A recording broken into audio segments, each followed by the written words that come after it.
Então, pessoal, mais uma vez aqui com o aulão do curso de Física 3, né, que a gente vem trazendo aqui para vocês, do grupo PET, do grupo PET Física da UFAM. E o tema que a gente vai abordar aqui é força magnética.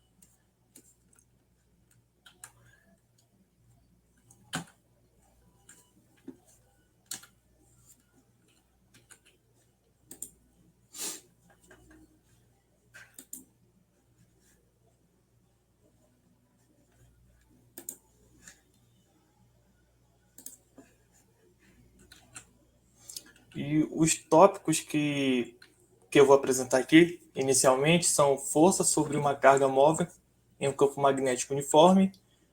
O segundo é movimento de uma carga em um campo magnético uniforme também. E força sobre um condutor reto em um campo magnético também uniforme. Né? O campo magnético, nesse caso, ele vai ser considerado constante. Então, primeiramente, força sobre uma carga móvel em um campo magnético uniforme.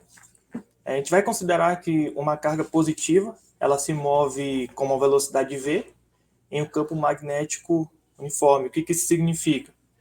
Quer dizer que essa carga, todas as medições, tanto da velocidade, que a quantidade de carga, essa força que a gente vai apresentar, a força magnética, ela é um valor empírico, ela foi feita no laboratório, ela não tem uma demonstração matemática específica.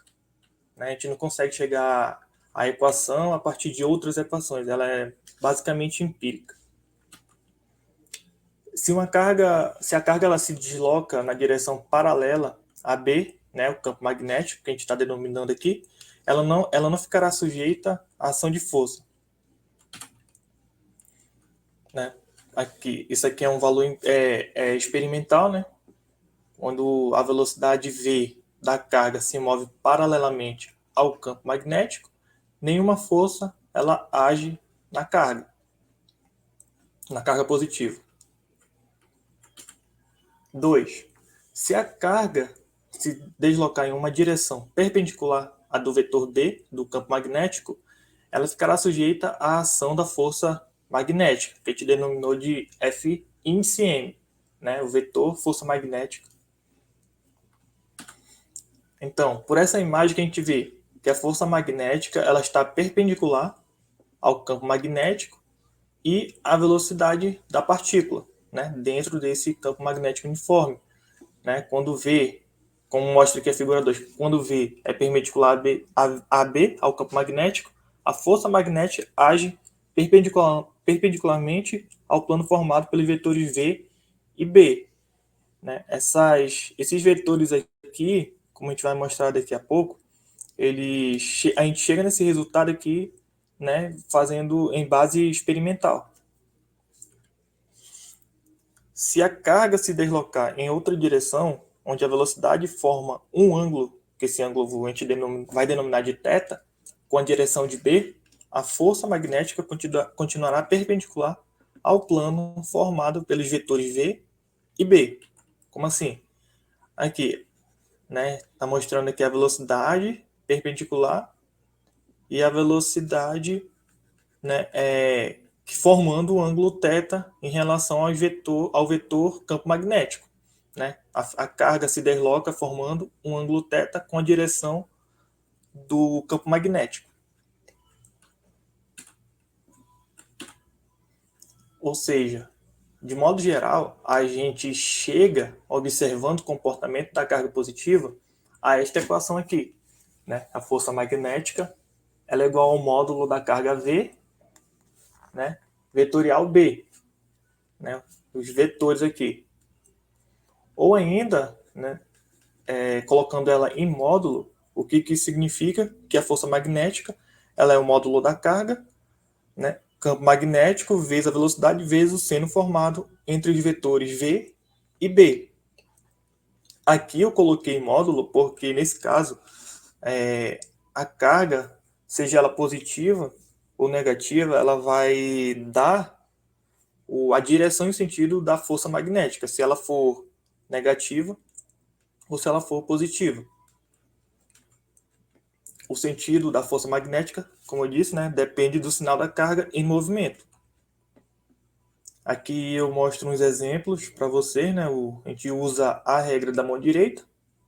O dedo indicador indica, né, direção do campo magnético. Aqui o polegar da força magnética e o médio a direção da velocidade, fazendo produto, né, vetorial para saber o sentido da força magnética.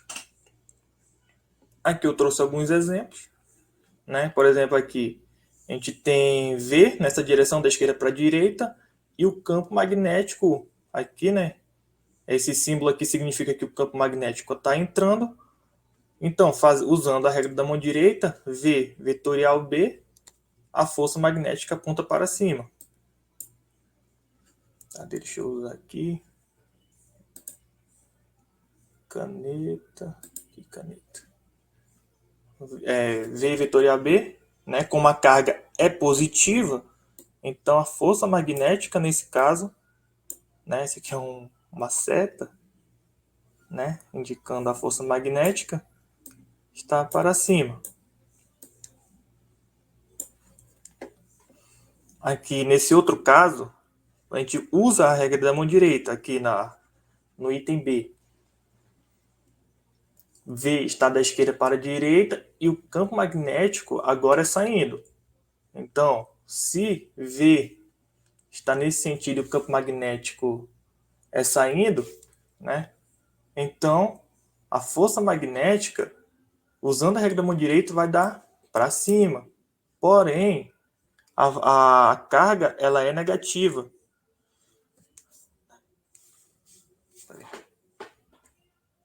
Não, usando a regra da mão direita, a força negativa vai dar para baixo, desculpa.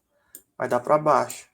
Mas a carga negativa, a força magnética ela vai apontar para cima.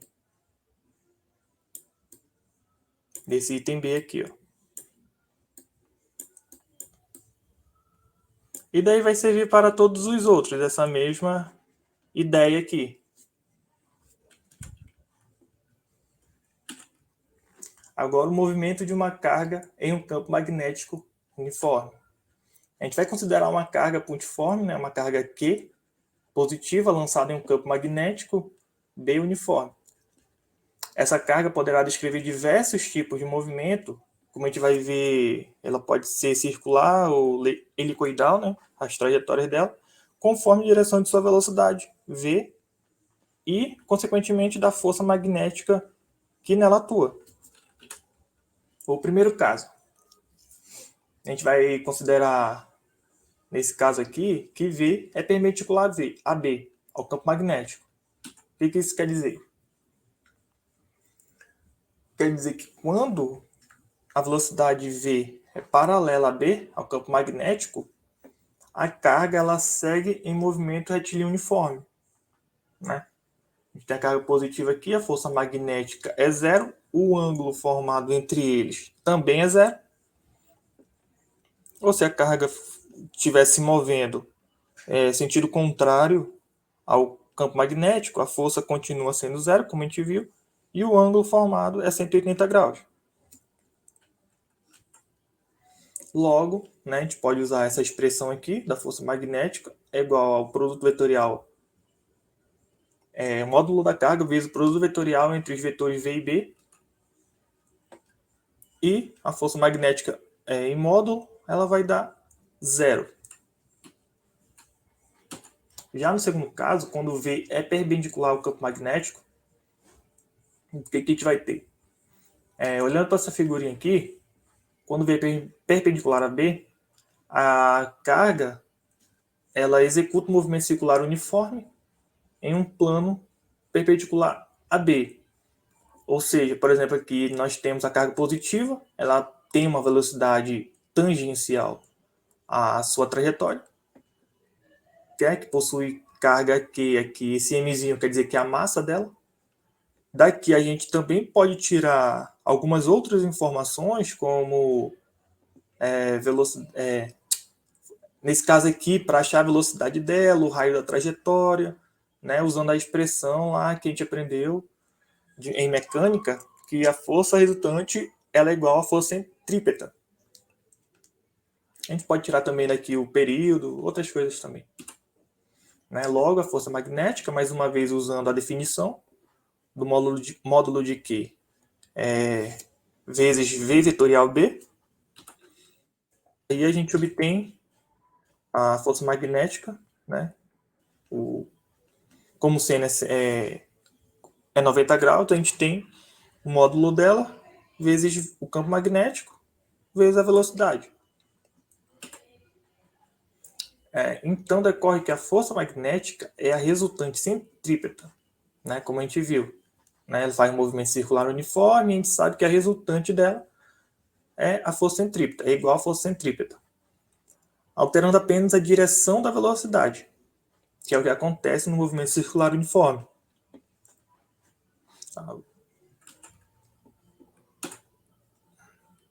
Então aqui, mais uma vez, né, vista de frente, o comportamento dessa carga positiva. A gente pode obter dela o raio da trajetória, que é uma das informações bastante importantes, que é o que geralmente é cobrado na maioria das provas, né? Quando cai uma questão dessa, de carga no campo, imerso no campo magnético uniforme, fazendo essa trajetória circular. Então a gente tem a força magnética, ela é igual a massa vezes a aceleração centrípeta.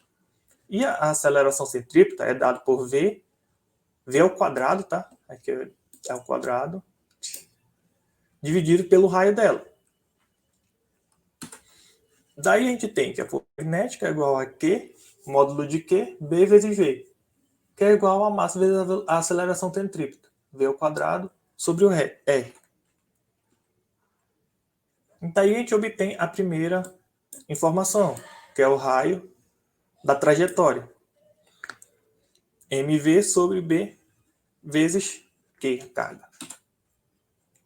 Isso aqui tudo nas unidades assim vai dar metro, né? E o período, para a gente obter o período. A gente sabe que V é a taxa do deslocamento sobre o tempo, né? Com que a partícula vai fazer, né? Delta S sobre delta T. Então, V é igual a 2πr, né? Que é a trajetória da circunferência circular, né? 2πr sobre T. T maiúsculo aqui, para indicar o período do movimento circular uniforme. Então, o período é igual a 2π sobre V, que é a velocidade, a segunda informação.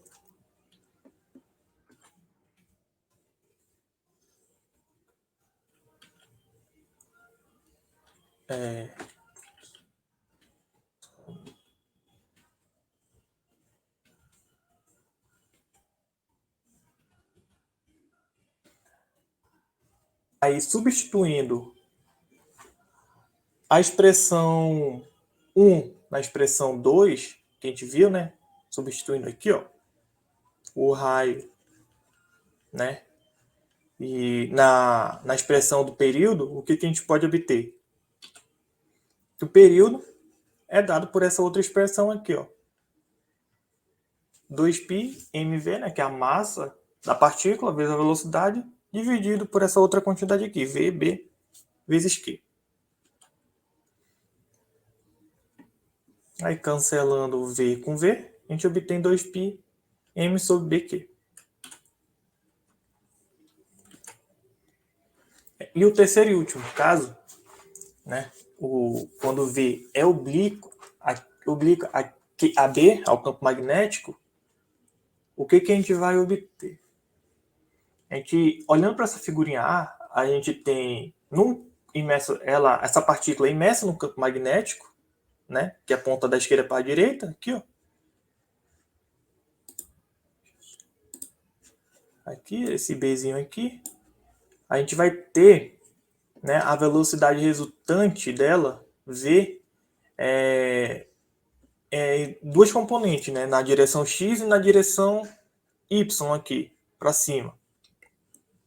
Então, esse V aqui, vetorial, vai ser V1 mais V2. Quando V é oblíqua a B, ao campo magnético, a trajetória que ela faz é uma hélice cilíndrica, né? Essa trajetória aqui, ó. Ela vai fazendo ao longo do eixo X, esse movimento aqui. Outra coisa importante, ela não está somando dois números, ela está somando dois vetores aqui, ó. São dois vetores, então não é V1, né? Por exemplo, 2 mais 3 igual a 5, não. Como aqui é perpendicular, para achar esse V, a gente aplica Pitágoras, né?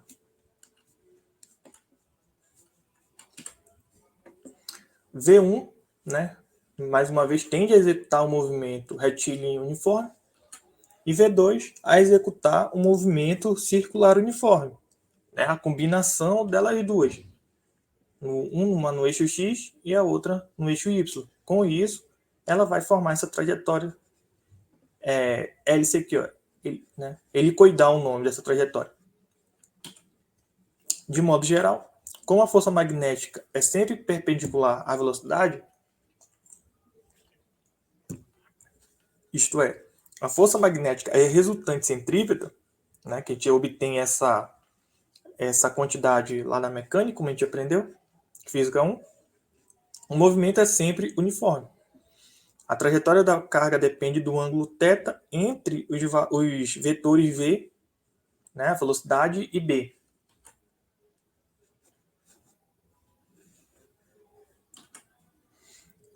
E a última força sobre um condutor reto em um campo magnético uniforme. A gente vai considerar um condutor reto de comprimento L maiúsculo, né, percorrido por uma corrente elétrica I, em um campo magnético uniforme de indução B, e θ, né, e seja θ o ângulo entre B e a direção do condutor. Aqui, como vocês podem ver, um condutor de comprimento L, a corrente passando por aqui. Aqui ele vai aplicar também, está ilustrando aqui que ele vai aplicar a regra da mão direita, visto o campo magnético perpendicular para cima, né? E a força magnética apontando na horizontal aqui. E a força magnética em um condutor reto percorrido por uma corrente elétrica em um campo magnético uniforme. Daí, experimentalmente, a gente também obtém uma expressão bastante simples, né? Como a corrente é a taxa da quantidade de carga sobre o tempo, né? A variação da quantidade de carga sobre a variação de tempo, a gente obtém daqui que ΔQ é igual a I vezes ΔT. Ok. E a força magnética, ela é igual ao módulo da carga Q, V vetorial B.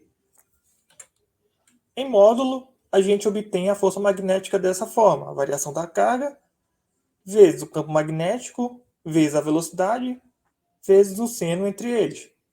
O que geralmente a gente vai ter aqui é que B é constante, V também é constante, e ΔQ pode variar.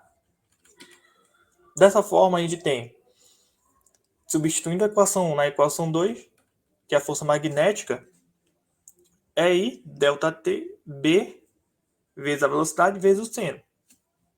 Ok, o que isso me dá? Que, por outro lado, V, né, a velocidade, é o comprimento do fio condutor sobre o tempo.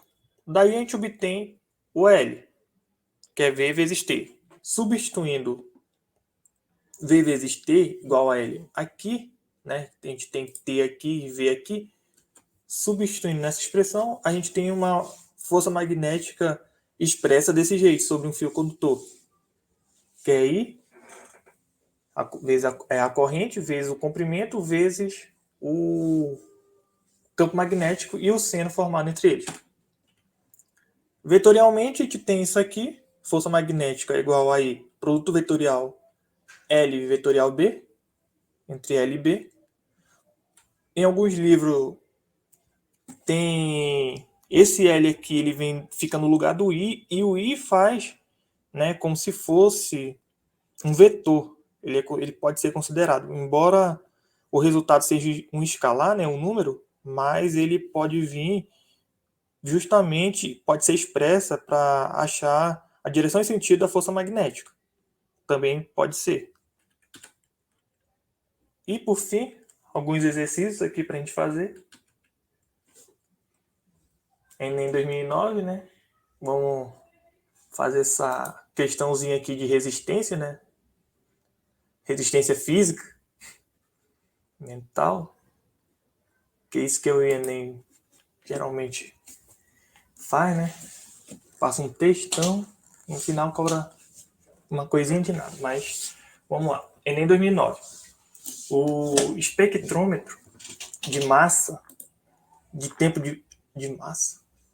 De massa de tempo de voo é um dispositivo utilizado para medir a massa de íons. Nele, o íon de carga elétrica Q é lançado em uma região de campo magnético constante, campo magnético B, descrevendo uma trajetória helicoidal, conforme a figura. Essa trajetória é formada pela composição de movimento circular uniforme no plano YZ. Aqui, ó. Plano YZ aqui, ó. E uma translação ao longo do eixo X. Né? Ela faz um movimento ao longo do eixo X. A vantagem desse dispositivo é que a velocidade angular do movimento helicoidal do íon é independente de sua velocidade inicial. O dispositivo, então, mede o tempo t de voo, né, para n voltas do íon. Logo, com base nos valores QB, N e T, pode-se determinar a massa do íon. A massa do íon medida por esse dispositivo será. Então, como a gente viu, essa carga ela faz um movimento combinado, né? De MCU, movimento circular uniforme, e MRU, movimento retilíneo uniforme. Então, o que a gente pode fazer? A gente pode aplicar que a força magnética... Isso aí é muito feio, ó.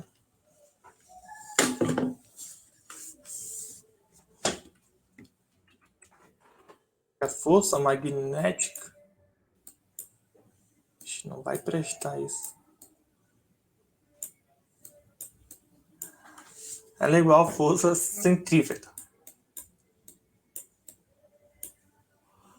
Tá, então a força magnética a gente pode expressá-la daquela fórmula que a gente viu,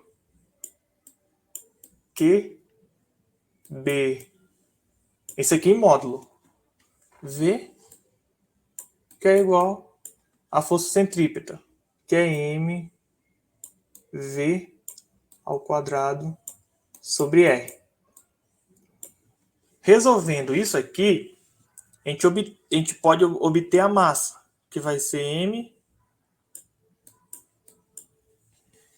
igual a R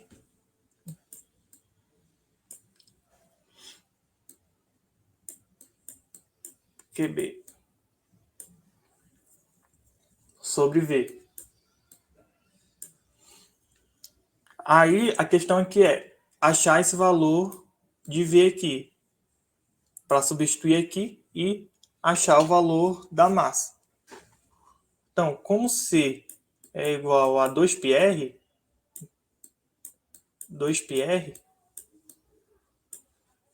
e a velocidade pode ser escrita da partícula, né, como c, que é o comprimento dessa trajetória, sobre o tempo, que ele diz que é t, né, o tempo de voo, t minúsculo ali,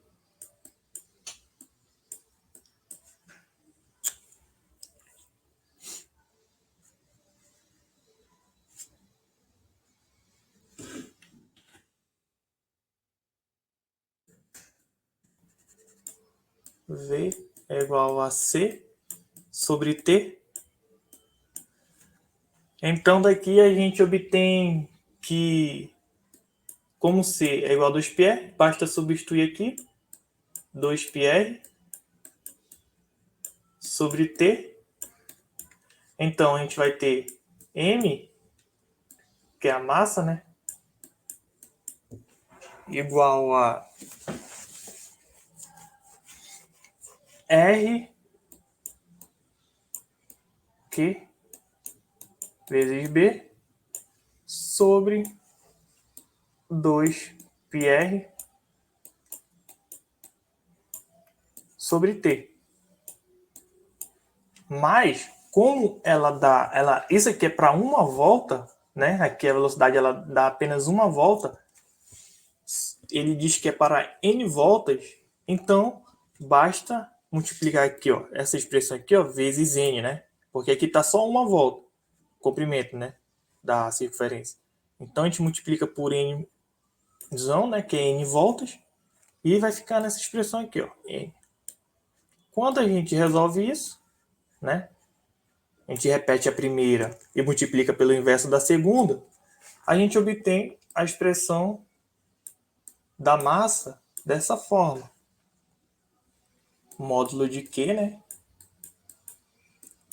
vezes B, que é o campo magnético, vezes T sobre 2πn. Alternativa letra A. E a última, o exercício, né, da EFON 2019. Um tenente da EFON construiu um dispositivo para o laboratório de física da instituição. O dispositivo é mostrado na figura a seguir. Podemos observar que uma barra metálica de 5 metros de comprimento e 30 kg está suspensa por duas molas condutoras de peso desprezível, de constante elástica 500 Nm por metro, e presas ao teto. As molas estão com uma deformação de 100 milímetros e a barra está imersa no campo magnético uniforme de intensidade 8 Tesla. Determine a intensidade e o sentido da corrente elétrica real, né? Corrente elétrica real, essa informação bastante importante, a gente vai discutir ela, que se deve passar pela barra para que as molas não alterem a deformação. Ok. Então, o que a gente tem aqui dessa figurinha? A gente tem dela aqui. A gente tem o peso, que aponta para baixo. Peso. Aí, aqui a gente tem a força elástica. Força elástica. E aqui também força elástica nas duas molinhas. Então ele fala, determine a intensidade e sentido da força da corrente elétrica real que deve passar pela barra para que as molas não alterem a deformação. Ou seja, ele quer saber, né, a primeira informação que a gente tem que saber aqui, em que momento a barra ela vai estar em equilíbrio. Para isso, a gente tem que saber se a força magnética ela aponta para baixo, vai apontar para baixo, né, para equilibrar esse sistema, ou apontar para cima, com o objetivo também para ver se vai equilibrar o sistema. Mas como a gente faz isso? Primeiro, a gente vai calcular a força elástica aqui, ó, nas duas molas. Então a gente tem que como são duas, né, para cima, a força elástica, então vai ser 2 vezes a força elástica, que é Kx, que vai ficar 2 vezes K, que é 500 vezes a deformação da mola, que é 100 milímetros. Em metros, isso aqui vai dar 0,1. E o resultado disso é 200 Newton.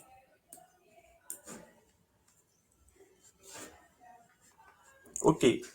E o peso? O peso dela é a massa vezes a gravidade, que é igual. A massa dela é 30 kg e a gravidade vou considerar 10, se facilitar nossas contas.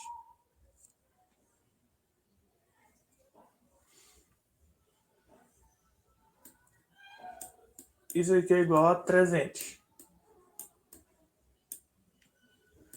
newton.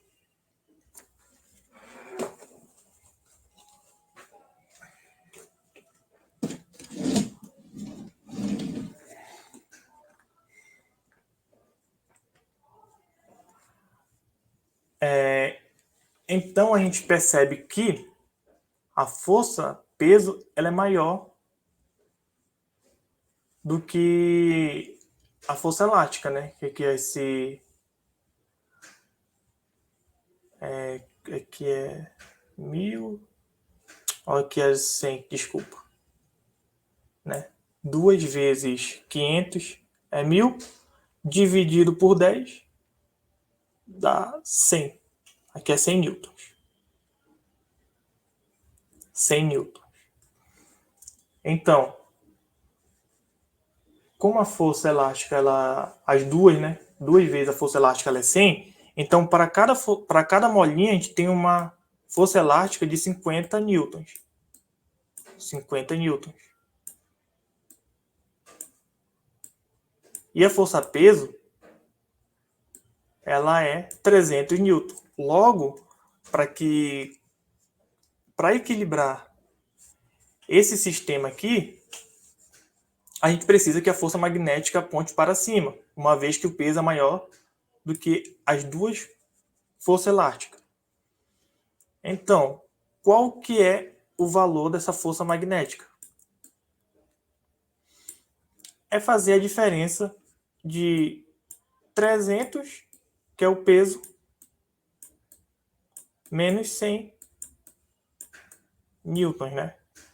Então, a força magnética ela é igual a 200 newtons.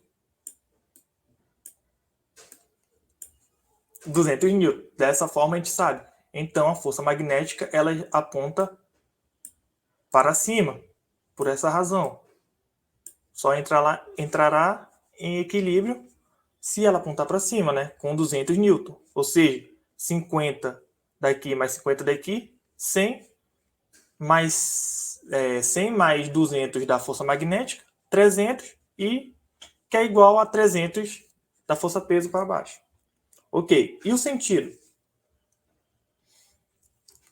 Como a força magnética ela está apontando para cima, só tem uma maneira da gente usar a expressão essa expressão aqui, né, da força magnética igual a I L vetorial B,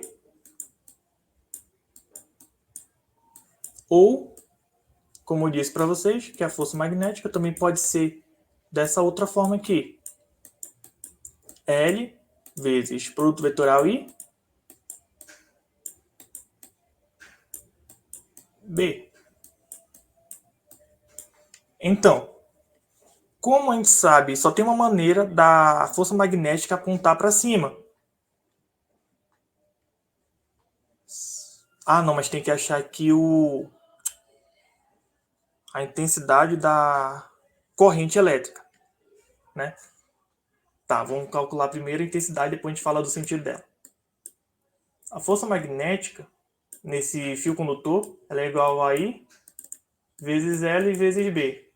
Substituindo aqui 200 igual a I vezes dividido, né? Manipulando isso aqui, L vezes B. Daí o que a gente tem? Que I é igual a 200 sobre L, que é o comprimento, que é 5 metros, vezes B, que é 8 Tesla, esse resultado aqui dá 5 amperes. Então, a gente já tem a intensidade da corrente. E o sentido dela, como eu estava falando, só tem uma maneira da força magnética apontar para cima, que a corrente seja da esquerda para a direita, usando essa expressão aqui, ó, do produto vetorial entre I e B. Como a gente sabe que B é entrando e a corrente é da esquerda para a direita, logo a força magnética ela vai apontar para cima. Mas esse é o sentido convencional. Quando a gente usa a regra da mão direita, né, nesse caso aqui, é o sentido convencional que a gente está utilizando, da corrente, né, da esquerda para a direita. Porém, no sentido real, ela segue o sentido do movimento dos elétrons, né? O movimento dos elétrons. Porque não porque é simples assim, porque assim, né? Ou seja, esse é o sentido convencional e o sentido real seria da direita para a esquerda. Ou seja, a alternativa é a letra C.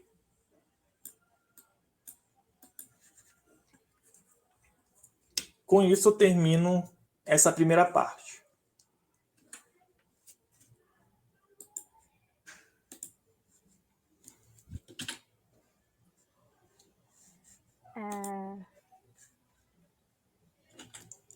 Só um momento, Jess. Tá. Já pode apresentar. Tá.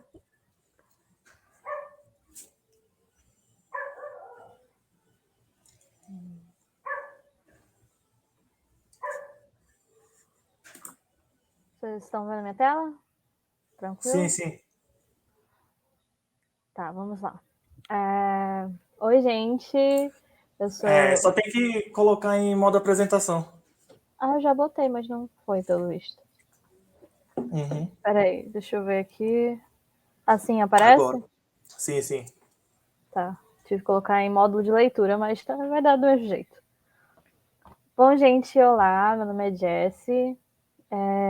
E vou dar uma continuidade a esse nosso assunto de força magnética. Bom, primeiramente, há algumas aplicações práticas da força magnética sobre condutores.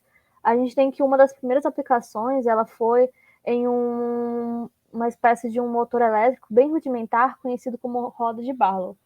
Tem essa...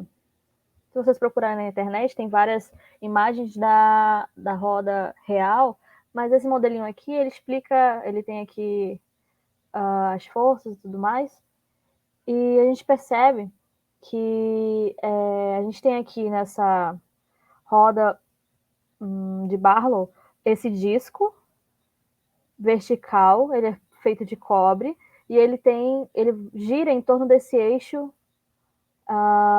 Ozinho aqui, tá? Ele gira em torno desse eixo, e a extremidade inferior dele aqui, que está descrita por A, ela está em contato com uma cuba, que seria essa daqui, essa cuba aqui, contendo mercúrio. Perpendicularmente ao plano do disco, na região entre O, né, entre o nosso eixo, e A, estabelecemos um campo magnético de indução B. É estabelecido um campo magnético de indução e quando ligamos os terminais de um gerador ao eixo do disco e ao mercúrio, que na verdade o mercúrio está bem aqui, estabelecemos entre O e A uma corrente elétrica. Então a gente vai estabelecer uma corrente elétrica e, consequentemente, a força magnética que a gente já tem, F, que age sobre o disco, consequentemente, a gente vai ter uma força F, né, que age sobre o disco. E, devido ao momento de rotação dessa força em relação ao eixo O, o disco se põe a girar continuamente. Então, a gente tendo esse movimento giratório, a gente consegue esse funcionamento como um motor elétrico. Mas, hoje em dia, né, esse motor já não é mais utilizado. A gente tem motores elétricos, mas eles funcionam de forma parecida mas tiveram, né, as evoluções tecnológicas. Eles funcionam atuais, o funcionamento ele é um pouco diferente, como a gente pode ver nessa imagem abaixo. A gente não tem mais aquele disco e tudo mais. A gente tem, assim como o motor de balo, ele também vai sofrer uma rotação, tá? Esse quadradozinho aqui, ele sofre uma rotação, mas agora não em torno de um eixo aqui no meio, mas em torno desse eixo XY aqui de rotação. Ele vai fazer essa movimentação em torno desse eixo XY. O quadro ele é colocado em um campo elétrico B, ou colocado em... Ele tem... E é percorrido por uma corrente I, né? A gente está vendo aqui, a corrente ela percorre todo esse quadro aqui, e é colocado, né, sobre esse campo que tem uma... está nesse sentido aqui, conforme apontam as setas. Esse quadro ele vai ficar sujeito a um binário, cujo momento, no caso, ele vai ter um momento, e quando ele está paralelo ao nosso campo B, ele vai ter o seu momento máximo, e quando ele está aqui perpendicular ao campo, o momento de rotação dele vai ser nulo. E aí, ele vai ficar fazendo esse movimento de rotação. É claro que o motor ele não é simplesmente isso, ele tem outros elementos para que ele tenha o seu desempenho, mas a parte que interessa essa questão do campo, da força magnética, tá aqui nesse momento. Mas aí a gente tem a força magnética entre condutores paralelos. A gente viu, o Edson ele mostrou em um condutor, aqui a gente está vendo entre... Vai ver um pouquinho quando nós temos dois condutores.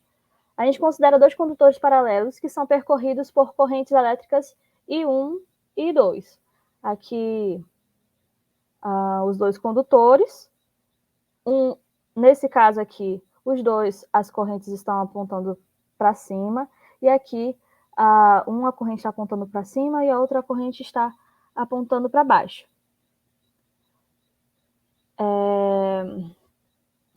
Esses dois condutores eles estão separados a uma distância R e estão situados no vácuo, conforme a imagem abaixo, certo?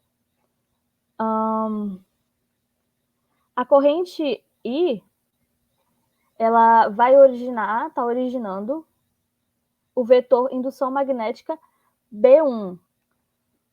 Essa corrente I1, ela induz um vetor indução magnética B1, que está bem aqui, ó, que tem a intensidade igual a B1 é igual a μ0 sobre 2π vezes a corrente I1 sobre R, que é essa distância entre os dois condutores, nos pontos em que está o condutor. Nele, sendo o campo magnético perpendicular a I2, a força magnética ao longo de um comprimento L, ela terá a intensidade, conforme a gente viu lá, o Edson já falou, a intensidade da força magnética igual a B vezes I vezes L. Então, aqui a gente considera que a força magnética igual a B1, ao vetor magnético B1, de intensidade B1, vezes a corrente elétrica 2, vezes L. Como já sabemos quem é B1, a gente pode substituir ele na força magnética. A gente já tem aqui quem era B1, então a gente substitui ele bem aqui. Assim a gente tem que a nossa equação da força magnética, ela vai ser, para esses dois condutores, ela vai ser dada por essa equaçãozinha aqui, ó. Força magnética é igual a μ0 sobre 2π sobre vezes a corrente 1 vezes a corrente 2 sobre R vezes L. É interessante notar aqui, ó, essa mão aqui está falando empurrão, é justamente a questão da atração entre esses dois condutores. Se as correntes elas têm o mesmo sentido, ou seja, aqui nesse primeiro caso, onde as duas correntes elas estão para cima, a força entre os condutores é de atração, e no caso delas terem sentidos opostos, como é aqui, ó, a corrente 1 para cima, a corrente 2 para baixo, eles vão ter uma força de repulsão. Então, entre dois condutores retos e extensos, no caso, que tem um comprimento que não é desprezível, paralelos e percorridos por correntes, a força magnética será de atração se as correntes tiverem o mesmo sentido, e ela será de repulsão se elas tiverem sentidos opostos. Tá, ficou claro isso aqui? Isso aqui é dado a força magnética, se a gente tentando encontrar, ela é dada por essa equaçãozinha aqui. E tem uma definição oficial de Ampère que diz o seguinte: o Ampère ele é a intensidade de corrente constante que, quando ela é mantida entre dois condutores retos longos, paralelos e de seção transversal desprezível, ou seja, aí, como a gente está vendo, condutores paralelos da mesma forma que a gente estava considerando anteriormente, e a 1 metro de distância um do outro, origina mutuamente entre eles força de intensidade igual a 2 vezes 10 elevado a 7 newtons em cada metro de comprimento do condutor, se eles estiverem no vácuo. Então, a gente tem essa definição oficial de Ampère. Bom, alguns fenômenos magnéticos, a gente conhece, por exemplo, o que a gente mais tem contato é com relação a um ímã, atração e tudo mais. E esses fenômenos magnéticos, eles podem ser explicados pelo movimento de cargas elétricas. Por exemplo, as propriedades magnéticas do ímã são determinadas pelo comportamento de alguns de seus elétrons. Para gerar um campo magnético, o elétron ele pode se comportar de duas formas: girando em torno do núcleo de um átomo ou fazendo um movimento de rotação em torno de si mesmo. Se a gente quiser lembrar, é só, sei lá, lembrar o movimento da Terra, o movimento de rotação em torno de si mesmo e o movimento que faz em torno do Sol e tudo mais. Fazer um linkzinho aí. Para gerar um campo magnético, o elétron ele pode se comportar dessas duas formas. Aqui a gente tem uma imagem representando o elétron ele fazendo essa rotação em torno do núcleo de um átomo, e aqui ele fazendo uma rotação em torno de si mesmo. No caso A, o movimento do elétron ele é equivalente a uma espira circular percorrida por corrente, originando assim um campo magnético semelhante ao da espira. Essa espira ela vai possuir polo norte e polo sul, equivalendo a um pequeno ímã. A gente tem o objeto ímã, mas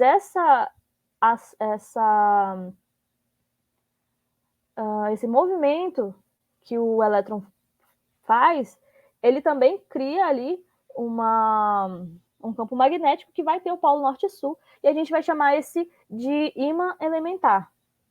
E no caso B aqui também, o elétron pode ser visualizado como uma pequena nuvem de carga negativa girando ao redor de um eixo. Desse eixo, no caso, seria esse eixo AB aqui, ele vai fazer essa rotação. Esse efeito, ele também vai determinar um campo magnético e, novamente, vai ser semelhante a uma espira e, novamente, ele também pode ser equivalente a um ímã elementar. Mas aí a gente pode se perguntar, por exemplo, né? Bom, dentro de qualquer objeto vai ter ali um elétron girando em torno de um núcleo atômico, vai ter um elétron girando em torno de si mesmo. Então, porque não todos os objetos eles têm essas propriedades de atrair objetos com ferro e tudo mais, porque não acontece isso em todos os objetos? Bom, é que dentro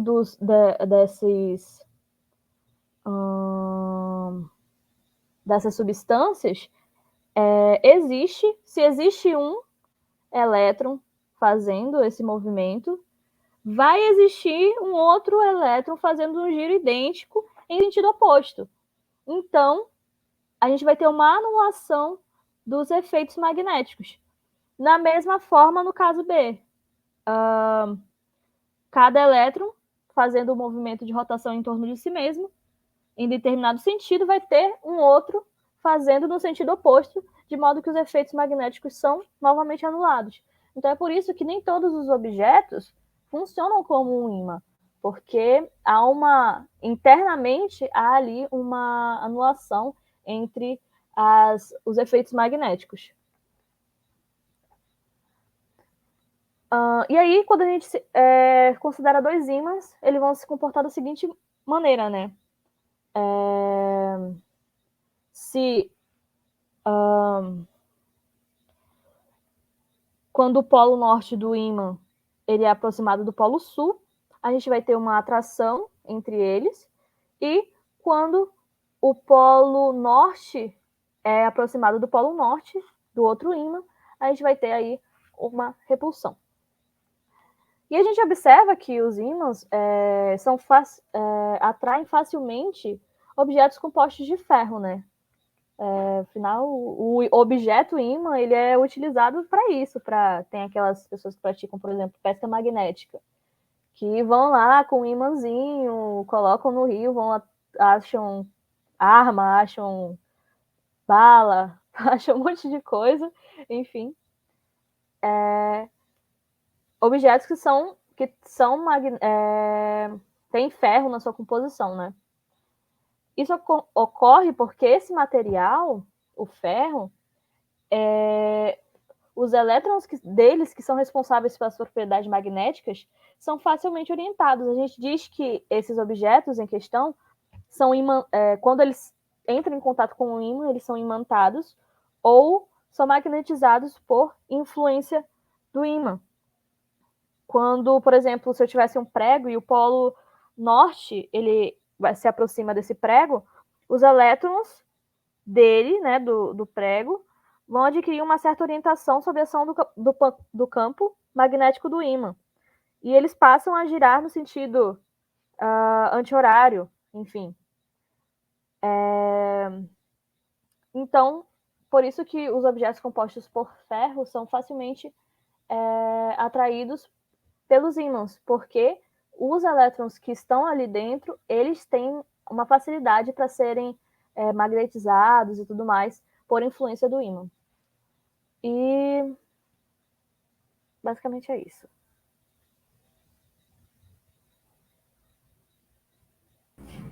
Bom, agora sou eu, vou compartilhar aqui.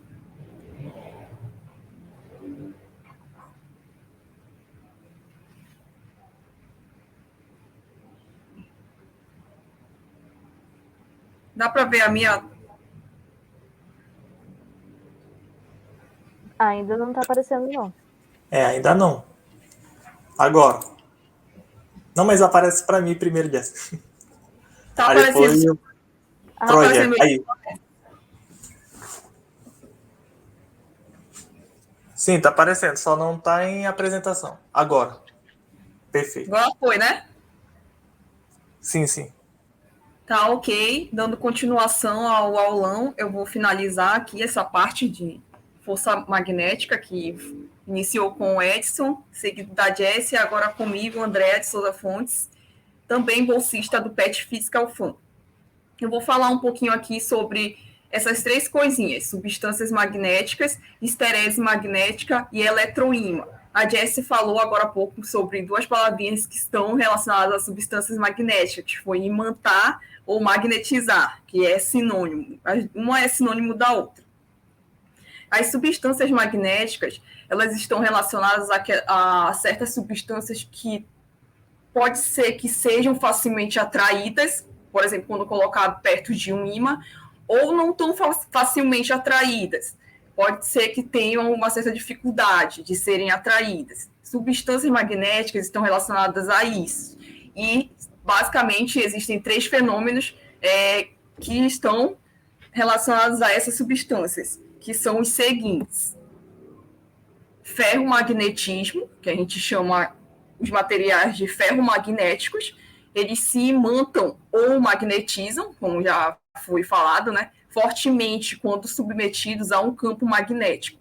Essa é a característica que identifica o que é uma substância ferromagnética ou material ferromagnético. Eles são fortemente atraídos pelos ímãs. Na presença de um ímã, se torna um ímã, ou seja, é muito fácil você magnetizar um material ferromagnético. Ele se torna um ímã e ele apresenta uma característica bem peculiar, que eu já vou falar, um processo, que já vai ser dito aqui, que faz ser ele bastante destacado em campos de estudos, na literatura em geral. Além disso, eles são fáceis de serem imantados, magnetizados, né, que eu já estou reforçando no caso. Aqui são alguns exemplos: ferro, cobalto, níquel, gadolínio, disprósio e ligas especiais feitas desses materiais. O campo magnético, aí um resultado importante é que o campo magnético interno é mais intenso que o externo. Essas aqui são algumas características que é bom a gente levar, no caso, para quem está fazendo vestibular, né? Esse processo aqui, que está relacionado a esses materiais ferromagnéticos, é denominado de esterese magnética, que é uma expressão bonita para atraso magnético. Significa isso. Esterese magnética é o mesmo que lembrar de atraso. Na maioria das vezes, quando um campo magnético é retirado, o material deixa de apresentar características magnéticas. Porém, existe um tipo de material chamado de ferromagnético, que é o que eu acabei de apresentar, que mesmo com a retirada do campo, ele continua apresentando propriedades magnéticas, ou seja, ele continua atraindo fortemente, sendo atraído fortemente também. Essa esterese magnética está essencialmente ligada a um material ferromagnético. Além dos materiais ferromagnéticos, a gente vai ter outros dois, que são os materiais paramagnéticos e um outro que eu vou já falar. Os materiais paramagnéticos se imantam pouco quando submetidos a um campo magnético. Essa é a diferença em relação ao anterior. Eles são fracamente atraídos pelos ímãs. Além disso, o campo magnético interno mais intenso que o externo. E os exemplos aqui são magnésio, alumínio, cromo, etc. Então, eu estou apresentando aqui basicamente as características essenciais, que é bom, né, a gente estar familiarizado. E os outros materiais que fazem parte desses três, né, são os materiais diamagnéticos. Quando submetidos a um campo magnético, criam um campo de sentido oposto ao campo aplicado. Vou já mostrar um esquemazinho que explica bem, de forma visual, isso que eu acabei de falar, as características de cada um. Os exemplos aqui é a prata, água, cobre, etc. O campo magnético interno é menos intenso que o externo. Esse desenho aqui mostra o que eu falei em termos gerais e de forma visual, que, na verdade, é tirado de um curso que eu fiz de eletromagnetismo, né, no meu curso de graduação em física. E aqui mostra, de forma resumida, o que eu acabei de falar, que em relação ao ferromagnetismo, a gente tem essa aparênciazinha aqui, que a gente chama... Essas setinhas estão relacionadas a um nome que é momento de dipolo magnético. Como assim? Quando a gente aplica o campo, né, eles se alinham, no caso aqui a gente já vê um certo alinhamento, já antes, sem o campo, e com o campo acontece um alinhamento ainda, né? No paramagnetismo é meio que tudo aleatório, esses momentos que são representados por essas setinhas. A aplicação de um campo magnético gera momentos de dipolos magnéticos induzidos, que é o que a gente chama. E aí eles se tornam alinhados. Essas características estão associadas a algo quântico, que é o spin. E aí a gente vê isso no ensino superior. O spin é uma propriedade da matéria que é relacionada ao momento angular, e, consequentemente, é isso que eu falei, o momento de dipolo, que é representado aqui por essas setinhas. No diamagnetismo, a gente tem essa aparênciazinha aqui, não temos as setinhas que a gente viu aqui anteriormente. Quando a gente aplica o campo magnético, aí a gente tem um campo que se opõe ao campo externo. É isso que está sendo dito aqui. Então, isso aqui é basicamente um esqueminha que resume cada um dos três fenômenos que estão relacionados às substâncias magnéticas que eu falei. Eletroímã é um dispositivo relacionado aos materiais ferromagnéticos. ele pode ser esse dispositivozinho aqui que a gente está vendo, que é um ferro, e aí a gente tem ao redor, né, enrolado, no caso, um condutor. Esse dispositivo utiliza a corrente elétrica para gerar um campo magnético. Quando a passagem de corrente elétrica, o ferro se imanta, se magnetiza, imantar e magnetizar é sinônimo, e quando cessa a corrente, no caso, a corrente que foi aplicada, este se desimanta. E quando se inverte o sentido da corrente, o ferro também inverte essa polaridade. Então, ele é um ferro envolto por um condutor. Basicamente é isso, o eletroímã. Quando a passagem, que eu já disse, né, tal, a intensidade do campo e a distância que ele atingirá a partir do eletroímã dependerão da intensidade da corrente aplicada e do número de volta das espiras, que é representado por isso aqui. Esse eletroímã é essencialmente relacionado aos materiais ferromagnéticos. As aplicações que a gente tem do guindaste, no caso, que é esse dispositivo aqui, que é um eletroímã gigante, né, usado para levantar sucata metálica. E aqui a gente tem um outro exemplo, que é da campainha. O que está representando esse esqueminha aqui? Aqui tem o dedo, né, representando. Quando a gente aperta o botãozinho, aí ocorre um mecanismozinho aqui, ó. A armadura é atraída, essa armadura aqui, representada por essa barrinha, ela é atraída aqui para esse eletroímã, e aí essa bolinha M bate aqui no sininho. E aí, depois, o circuito fecha e continua a sequência. Basicamente, é assim o funcionamento da campainha elétrica. Bom, em relação o que eu tinha para falar é isso, basicamente. Só lembrando aqui que... Tá. Assim, a diferença basicamente entre os 3 tipos de materiais que eu falei. É isso, gente.